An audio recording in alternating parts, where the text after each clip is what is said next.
Hello guys, ഒരു ദിവസത്തെ പാലക്കാട് സീരീസിലെ രണ്ടാമത്തെ വീഡിയോ ആണിത്.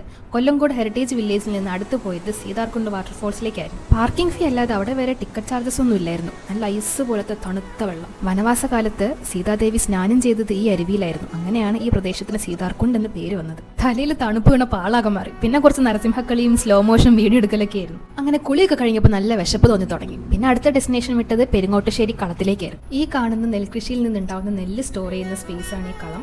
പിന്നെ വെറും മണ്ണിലാണ് ഈ കളം നിർമ്മിച്ചിരിക്കുന്നത്. പിന്നെ ഈ നടന്നു പോകുന്നത് ഫുഡ് അടിക്കാനുള്ള ഒരു സ്പോട്ട് അന്വേഷിച്ചുകൊണ്ടാണ്. കളത്തിന്റെ വേറൊരു സൈഡിലായിട്ട് നമുക്ക് ആ ഒരു സ്പോട്ടും കിട്ടി. ഈ കാഴ്ചയും കണ്ടുകൊണ്ട് ഫുഡ് കഴിക്കാൻ നല്ല രസമായിരുന്നു കേട്ടോ. പിന്നെ ചെലവ് കുറയ്ക്കാനായിട്ട് ഉച്ചഭക്ഷണവും വേസ്റ്റ് കുറയ്ക്കാനായിട്ട് പാത്രവും ഞങ്ങൾ വീട്ടിൽ നിന്നേ കരുതിയിട്ടുണ്ടായിരുന്നു. അത് കൊള്ളാം. കൊല്ലംകോട് വന്നു കഴിഞ്ഞിട്ട് പിന്നെ ചെല്ലഞ്ചേണ്ട ചായക്കടയിൽ കയറാതിരിക്കാൻ പറ്റുമോ? നല്ല ചൂട് ചായയും പരിപ്പോടെ. ഞങ്ങളിവിടെ രണ്ടാമത്തെ വെട്ടാട്ടോ വന്നത്. ഇപ്പൊ വന്നപ്പോൾ നല്ല തിരക്കായിരുന്നു. ആദ്യം വന്നപ്പോൾ ഉള്ള വീഡിയോ ആണ് നിങ്ങൾ തിരക്കില്ലാതെ കണ്ടത്.